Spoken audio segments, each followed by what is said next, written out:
How was that? Dzień dobry. There we go. Like I said, I know very few Polish words, so and I won't repeat the ones I do know.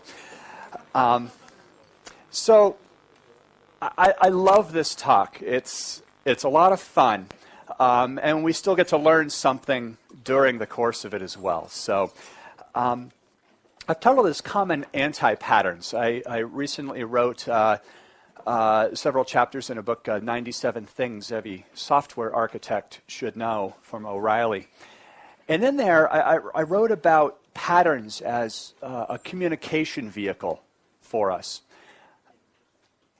But that's only half the story. The other half are anti-patterns. So what I want to do is kind of really look through patterns and what anti-patterns are. And then let's look through about 5 or 6. We'll see how many we can get through in 45 minutes without me talking fast. My goals are to kind of introduce some of the most common patterns, or I should say anti-patterns, that we use every day. Part of it is knowing that the anti-pattern exists. The other piece is understanding, so what? What is the implication of using this anti-pattern? And then finally, the third piece is how to avoid it, just some techniques. I will probably finish right on time. So if you do have a question, I think we have kind of a small enough group. If you do have a question, please, or a comment, something to contribute, please do, because I won't have time at the end for any Q&A. But we do know what patterns are. Patterns are repeatable processes that produce positive results. We have, for instance, the Gang of 4 patterns, which we can use for development. We have architecture patterns by, wow, I did drink a lot. The lights keep going on and off. We have architecture patterns, these ones from Martin Fowler. And also my favorite, integration patterns by Gregor Hope and Bobby Wolf. Lots of patterns. And like I said, we generally use these for communication. If this gentleman and I are working on a project together, and what's your name? Kuba. Oh, a nice, easy name to remember. Kuba. I hesitated when I said, what's your name? I'm like, oh, this is not going to be good. Kuba. So Kuba and I are working on a project together, and he shows me some sketches and says, hey, what do you think? And I look at it and I say, this looks good. Did you think about using the observer pattern? And Kuba says, that's it, and walks away. Did you think about using the observer pattern? That's 8 words. And I have conveyed a whole half hour or hour's discussion on a type of design. That's why we use patterns. So, if patterns are repeatable processes that produce positive results, then you can probably guess anti-patterns are things that we repeatedly do that produce negative results. The best example I can think of is drinking. If you can remember, it's great during the time. But what happens? I went to college about 25 years ago. But I do remember in the early 80s how the weekends we would spend with vodka parties and 100% grain alcohol called Everclear. It was cheap. And we would drink ourselves silly. We would wake up Sunday morning and say, oh, I will never touch another drop of alcohol again. And of course, guess what happens? The next weekend, we're out buying vodka or Everclear and repeating the same process over and over. Of course, the negative result that comes from this, of course, are our bad livers, not remembering the prior night, all sorts of bad things like that. So it's a great example, but we also have them in technology. We have this occurring all the time in production. We'll be revisiting this code in a little bit. This is an example of an anti-pattern through development. We also have them in design. Now, we'll be revisiting this in a little bit as well. But this is an actual recent diagram from a major U.S. bank. So we'll be talking about that in a little bit. So there are lots of anti-patterns. Unfortunately, there are more anti-patterns than there are patterns. We need to change that. That's one of the reasons for being here. To be able to start recognizing anti-patterns, see that they exist, and try to limit this catalog from thousands of anti-patterns to hopefully just a few that we just can't seem to avoid. Okay. It gets worse than this, though, because there's lots of categories of anti-patterns as well. There's some in economics, testing, methodology, enterprise architecture. We're only going to be focusing just in software architecture and development. I wish we had all day. We can have a lot of fun with economic anti-patterns, couldn't we? At least in the US. So what I'd like to do is take a closer look at these following anti-patterns. I'm not sure if we'll get all the way down to the blob, but we'll try. We'll try. It depends how much discussion we have during each of these. But again, what I would like to do is kind of introduce the anti-pattern, how to recognize the symptoms. How do we know it's occurring? Once we know it's occurring, kind of talk a little bit about, well, what's the big deal? Right? What's the implication? And then finally, the third are just a few ways to kind of avoid these anti-patterns. Okay? So it'll be a very quick tour. So the first one I'd like to talk about is cargo cult programming. This is a fun anti-pattern. This is where you use patterns, frameworks, technologies without really understanding why. Now, this is a real picture and a true story. The word cargo cult comes from World War II. Both the US and Japan had air bases in the South Pacific Islands. And, of course, when the cargo planes came in, it takes a lot of staff, a lot of people, to unload these airplanes. Well, the natives would all flock when these planes would come down and help both the US and Japan unload the cargo. Well, this was great because the US didn't need to staff, or Japan, need to staff as many people in these air bases.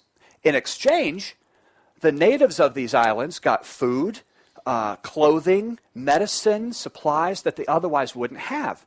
This is what we call a win-win situation.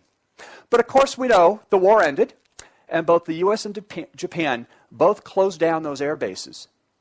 The natives, not understanding why, actually built mock airstrips out of bamboo, leaves, timber, whatever material they could find, in hopes of summoning those big birds from the sky. Hence the name cargo cult. So in the 60s, the term was coined cargo cult programming. And it is, in fact, an anti-pattern. My best and favorite example is kind of projects that use the Spring framework, and no one knows why you're using Spring, because it's a company standard, because we were told to use it. Example. But here's very, very simple code. If the year is equal to 2009, the wonderful thing about code, it's kind of universal, isn't it? I don't have to translate that into my bad Polish. The year is 2009, and the month starts with M. Print out true. Otherwise, print out false. What could be easier, right? Let's take a closer look. What happens if it's April 2009? Does this print out true or false? True. How about March 2000? True. How about January 2001? False. It's easy. What if, and notice the top OR bars, what if I use a single OR bar? What happens now? Year's 2009 and the month is April. Is this true or false? It's 2009 and it's April. Would print out true. How about the month being May of 2000? Think. This is an example of cargo cult programming. We are taught to use the double OR bar or the double ampersand for and or. But do we really know what it's doing? what does this do right here when I have the year 2009 and the month is null? What does this produce? A null pointer exception. What does this produce on 2009 with the month of null? True. Yes. The double OR bar short circuits the expression so that if the first part of the expression results to a true statement, it won't execute the rest of it. However, the single OR bar, regardless of the outcome of the first part of the expression, will in fact evaluate the second part of the expression as well. No show of hands, but just ask yourself how many people actually knew that. This is a great example of using a technology, what we call dogma. My karma ran over my dogma, but that's a bad joke, isn't it? I don't know where that one came from. Oh boy. But it's kind of called dogma. This is a great example. Another one is this. Those of you who use Spring, the Spring framework, to do transactions in Spring, we use a transactional annotation here. So we have some code that's placing some sort of order. And we insert update, and what else do? We update some inventory. Will this code work? It does. A majority of the examples that you find on the internet look just like that. And of course the answer is no. It will not work. Does anybody know why? Default, what is the default propagation mode? Is it required or supported? Required. So it will start a transaction. But what's wrong? We're not rolling back on a checked exception, are we? No, we need a rollback for directive on that transactional annotation. I see this often in production code. Yes. Cargo cult programming anti-pattern. I move this here. Some of the ways to avoid this anti-pattern. Responsibility. Something I was trying to learn last night to stop drinking before the session started. Anna had me repeat responsibility. It is responsibility for us as developers as well to understand and know the framework or the technology that we are using. Has anybody here actually read any of the APIs from the Java platform that we use? We use probably in our daily work at least a dozen, maybe close to 15. How many of you have actually downloaded and read the specification for those APIs? Not many, I'm assuming. Why? Well, it's not exciting reading, first of all. And they're several hundred pages long. So it is quite a challenge, but we do need to be responsible. We don't use a framework or a product without at least understand why we're using it. Okay. Here's a technique that I use. When you're reading code or looking through something technical, and you come across a word or a method that just doesn't make sense or you don't know what it is, stop right then and there and invest the 10 to 15 seconds it takes to go Google it or look in the Java API. Two things will happen, by the way, when you do this. You'll become a much better developer. Why? Because another aspect of cargo cult programming is repeatedly writing code that is available in the API. How many of you have done the code where you cycle through all the characters in a string looking for a particular pattern? Yes, it's called find all or replace all. Knowing the API will make you a much more productive developer and also increase your skills in that technology. Okay. The other piece kind of related to the specifications. I'm not saying go out and do the specifications, but take time to read about the technology you're using. Okay.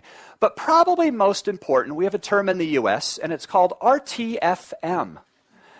And this is really what you need to do. Okay. I'm not going to finish that. Now, that's a Polish word somebody will have to teach me before I leave. Okay, so Don't get me started. I'm liable to respond back, and it won't be good. So, okay. So that's cargo cult programming. Another very common anti-pattern that I see all the time is something called the lava flow anti-pattern. The reason it's called lava flow is because obsolete technology or carelessness or people leaving companies and coming into companies tend to leave these hardened globules of code in its wake, kind of like lava from a volcano. Okay, so let's see a very easy example of this. Okay, here's a method. Place order. I would like to place an order. I'm going to insert the order and update the inventory. I then check for overstock discount. This is a discount if we have too many of one size or color of a particular article of clothing. We'll sell it at a discount, 20% off, let's say. And then we calculate the good old tax. And then we process the payment. Well, over time, these were handled by different modules. So the code now looks like this. We don't need to check the overstock discount or calculate the tax in this particular module right here in this method. But guess what happens? Lava flow. This goes into production. How many of you have commented code in production? Yeah, everybody should probably raise their hand. At some point, had commented code in production. What is the implication of lava flow? Well, a couple of things. First, if I change the order object, do I need to go into these methods? Nah, they're commented out. So they're never maintained. Why did you comment those out? Why didn't you delete it? Well, we may need it sometime. I'm just not sure. There's no test case for it, but I don't know if they're used. So why don't I comment it out instead? That way, if it is used and I made a mistake, I could just uncomment it, right? But if I delete it, I don't remember what the method name was, right? Yes. So that's one example of lava flow, okay? Here's another example, a real one. This just happened to me recently, within the past couple of years. We have a whole bunch of reports to convert. Let's say we're moving from, Crystal reports to BERT. And we need to rewrite all of our reports. And we have hundreds and hundreds of reports to convert. In actuality, though, these ones that are dark are dead. No one's using them. But you know what the problem is? We don't know that. So if we were to do this properly, we would end up, when we convert this, with just going down from several hundred to maybe 50 reports. But no. Instead, what do? We don't take the time to find out who's using these reports, and we convert them all. And so now we've gone from Crystal reports to BERT, and we still have these hardened globules of dead reports in our wake, like lava flow from a volcano.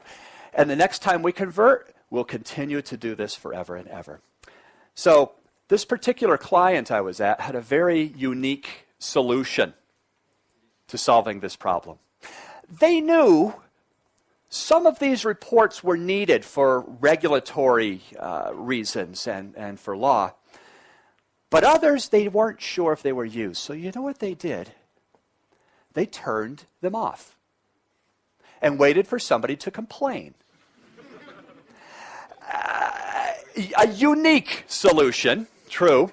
However, it did work because sure enough, that afternoon, we would get several calls. Hey, I don't have my report. Oh, we'll get it right to you.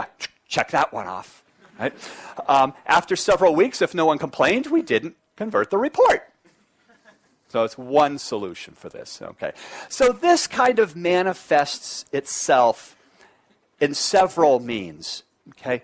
The best avoidance technique, we all, I hope, use version control, right? Whether it be Git or Subversion or ClearCase or your file system, we all use version control. We should leverage that because guess what? I can safely delete that code that I commented out.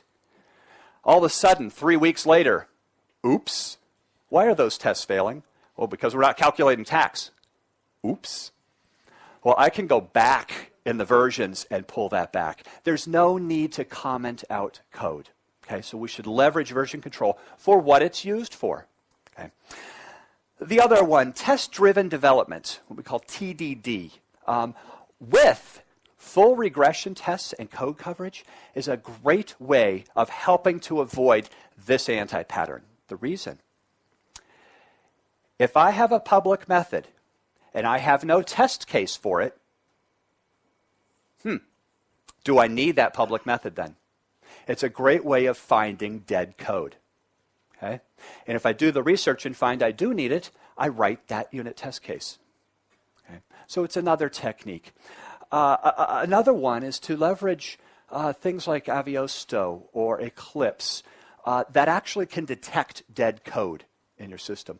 Eclipse does something very interesting. It does detect dead code, by the way. So it won't tell you, it just won't generate the bytecode inside the class file. Okay? But it does at least go part way, so the class files are trimmed down a little bit. Probably the best way, though, is to use interfaces, or what I have here, CDL, which stands for a contract definition language. In Java, we use interfaces for that. You may use WSDL or whichever. If we're using interfaces, it's the same kind of thing as TDD. If I have a public method that has no corresponding interface, is it really needed? Okay? So these are some ways of avoiding this, but it does manifest itself in several ways. Okay. Good. Any questions or comments so far? No? Okay. Just please interrupt me if you do have any. Okay. One of my favorites. The object orgy anti-pattern. Now, I was worried about the translation here, but since the chuckles, I'm sure that most of you know the word orgy. I selected this anti-pattern for a couple of reasons. First, it's probably one of the most common and easiest anti-patterns to talk about. The other is I just love the catalog description. Objects are insufficiently encapsulated, resulting in unrestricted access to their private parts. Wow. Technology is good, isn't it? Yes. Okay. So we saw this code, or some such thing like this, at the beginning when we were talking about anti-patterns. What's wrong with this code? Anything? I see it in production quite often. It's public. Yeah.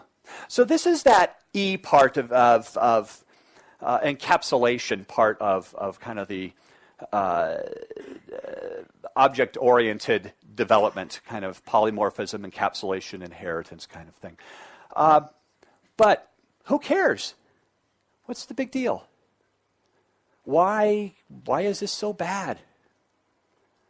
Well, there's a couple of reasons. Here, we have a big decimal, which is an object. So if I have a new account, guess what? And I don't initialize it, what is that value? Null.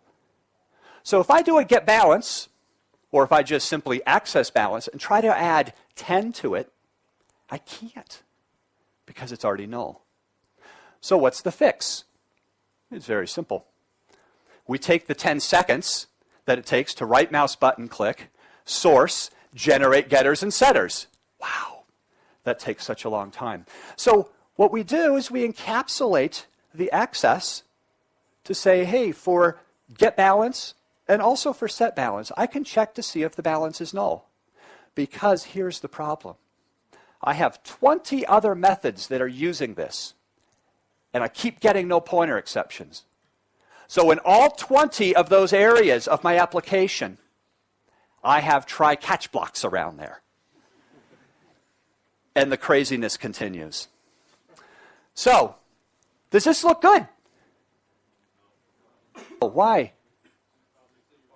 Oh, so if I change these to private, guess what I've done? I've just broken my entire application, haven't I? Yes, which points to the second implication of this very simple but fun anti-pattern, which is I have produced a tightly coupled system. Do you see? Changing those to private just broke everything. That shouldn't happen. I should be able to turn that internal representation from a big decimal to a long. Who cares? Right? I should be able to do anything I want to with my own body. Right? So, yes, those are a couple of the things. The avoidance technique here, really there's two factors that cause us to do this. The first is haste, which is just we're always in a hurry to get stuff done. And so we don't take the 15 seconds to generate getters and setters. Right? Apathy, which is a word that we use just to mean, I really don't care. It's a football game on, and I want to watch it. But these are what contribute to this anti-pattern. I will add a third to that, and that's ignorance. Now, not ignorance in being stupid, but unintentional ignorance. Not really knowing what the impact is of not, or I should say, what the impact is of using this anti-pattern. Okay? So, the avoidance technique is simply this. Just don't do it. Right? But at least now, we kind of have a little more thought process about, now I can understand why it's so bad. Right? I mean, we're always taught use encapsulation, but we just saw two examples where we just broke an entire application. Okay. We're okay here, huh? Boy, time goes by fast, doesn't it? Okay. Another one of my favorites, accidental complexity. Okay. This is an anti-pattern that introduces what's called non-essential complexity into a solution. Yes? Close enough. I actually did not hide the bank enough. I did not draw this diagram, by the way. It was handed to me at the client. It is a real diagram. It describes the back-end processing of one of the largest banks in the United States. I have a question for you. Is this complex? No. We can't tell, can we? Because we have made it complex by the diagram such as this. Now, I would say that the back-end settlement processing at a bank is a fairly complex process, all the information flows and stuff. But what we have done by using this anti-pattern is we have introduced unnecessary complexity into something that's already complex. Okay? Some solutions instead of this craziness is maybe do it a little higher level. Right? And then have views to drill down into the spots so I have more black boxes, and then take apart a subsystem and then look at it this way. Why this occurs and why we do it all the time is because we try to fit all the information into one single view, and this results. No one can read it. Okay. Right. What does this do? Mark, it adjusts a number. Very good. Does anybody know what this does? And this is a great example of this anti-pattern.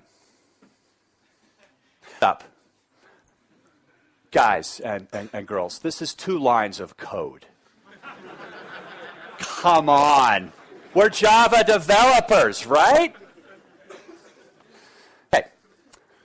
A couple of things here. First, the code does work, by the way. Let me ask you this. Does this help any? What does this code do?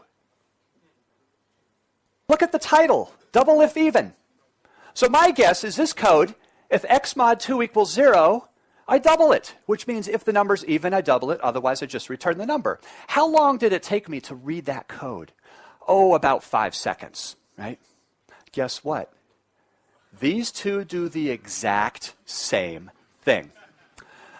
Cargo cult programming. Who knows the precedence operators? Do you remember what comes first in an evaluation? Let's see what y equals here. Y equals x minus 1. What will I always equal? 1. If it happens to be less than 0 because x is negative, make it a 1. Otherwise, subtract x. Clever. So this means that y is always set to 1. Let's look at this next line of code right here. X mod plus plus y equals 0. What comes first? What operation actually happens first? That's right, the increment operator. So now, what's y? 2. If x mod 2 equals 0, oh, that looks pretty nasty, doesn't it? Precedence operators, what comes first? The plus plus, doesn't it? So what's y now? 3. The next operator, division. 3 divided by 3 is what? 1. X times 1 is x times 2 doubles it. And so on and so forth. There's a couple of things that we do. I remember the good old days in C language, what I started programming with way back in the day in the early 80s. We used to have contests, not like the drinking contests you have out here. No, I would lose. So a colleague and I would say, you know what? That's a lot of code. I could do that in 4 lines of code. I could do that in 3 lines of code. I can do it in 2. No, you can't. Yes, I can. And guess what? I did it in 2 lines of code. And guess what? It went into production that way. Yes. A couple of problems that we notice with this anti-pattern. Look at the name. Adjust number. That tells us nothing about the method. Now, we don't have to get as bad as Spring framework and exceed the 64-character limit for a method name. However, I have done 2 things in this code right here. First, I have named the method appropriately, so it's easy to read. As a matter of fact, I don't have to look at the code, do I? What's the method do? It doubles the number if it's even. But look how fast it took me to read this code and that code. Okay. So there are 2 things with this. The first is this. Essential complexity. That means that we have a hard problem. Accidental complexity means that we have made a problem hard. And we do it all the time. Now, Mr. Neil Ford was here last year, and he has a great quote. He says this, "Developers are drawn to complexity like moths to a flame, frequently with the same result." Ever been camping and the moths come to the, yes, or outside on the little light? Yes. Okay, so a couple of avoidance techniques for this anti-pattern. The first is avoid the tricky code. We love to do it as developers. It shows us how smart we are, how intelligent we are, how capable we are. Yeah. Is that how you say it? Yeah. Yeah. Yeah, yeah, yeah. I love the way you say yes really fast. Tuck, tuck, tuck, tuck, tuck. I love that. It's great. Yeah, yeah, yeah. I will respect a developer who can write clear and concise code that I could read easily. I will respect that developer more than the one who tries to write really tricky code and show off. Okay? So avoid the tricky code. We know everybody's good here, so we don't need to kind of do that through the code. Look for this everywhere. I've been talking about development, but we saw a design where we made that overly complex. Look for it in architecture, design, and development. Okay? And the best way to avoid this anti-pattern? Frequent code reviews. Yeah. Because if I'm reading Kuba's, I'm going to use you because I can easily say your name, Jacob's code, then if I have trouble reading it, it's probably too complex. So it's a great way to gauge, we need to simplify this code. Okay. What are we doing on time? We have a couple of minutes left, right? About 3? Wow. Okay. Well, we will finish with the golden hammer anti-pattern then, which is the most common anti-pattern around. Okay. The golden hammer anti-pattern, this very famous phrase in the US, is using the same tool, the product, the technique to solve every single solitary problem. Okay. We use a screwdriver to hammer in a nail, right? Same kind of thing. I would like to take the opportunity, since this is JDD, Java Developers Day, to pick on Java the language. Right? Java the language is actually quite insignificant. I really don't care much about Java. What I do care about is Java the platform. Did you know that there are over 217 languages that run on the JVM?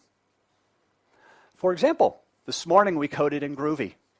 Runs on the JVM. Is great for XML, short, concise code. It has certain features. The language that runs on the JVM, on the Java platform, called Correlate, which is used for high concurrency type applications. Those that Java is not well suited for. You can kind of see what I'm getting at. XML parsing in Java, ooh. XML parsing in Groovy, easy. Right? Concurrency in Java, ooh. Concurrency in Correlate, great. Scala, one of the up-and-coming languages, at least in the US, I don't know out here, is great for concurrency. It's a functional language, so everything is a function and returns a function. So we're getting back to our wonderful C days when we were able to actually pass, well, we don't pass pointers in Scala, but we can pass functions around. Also great for concurrency, has actors. Cal, how many times have you been in a situation where you've had to mimic or try to write a spreadsheet type application in Java? Yeah. Right. Cal is a specialized DSL language used to mimic Microsoft Excel-like functions. Fantastic. JRuby for any sort of scripting that we can do. Clojure for, again, for great transactional memory. Lisp programmers out there will love this. And how many of you, in the old days, I guess that's just me, right? Boy, do I feel old here. Liked Smalltalk. It's available on the JVM in a language called Bistro. Okay. Here's a link. These are on my website, by the way, so I'll show you the link just in 1 minute. But there is a link, is-research.de/info VM languages. It gives you a list of every language that can be run on the JVM. Over 217. Okay. So some ways to avoid this. Simple. Focus on Java the platform, not Java the language. And the second piece is embrace something Neil Ford terms polyglot programming. It means using the right language for the right purpose. However, something interesting might happen. This Tower of Babel type of anti-pattern, the Tower of Babel, where we have so many languages that don't really talk to one another, no one can figure it out, and we're back to where we started again. Okay. All right. I know I'm frustrated because I love talking about this stuff, and there's about 20 other anti-patterns that I would love to tell you about. However, I'm getting the stop over here. So I will hit this end button over here. And some references. I know you don't have the slides.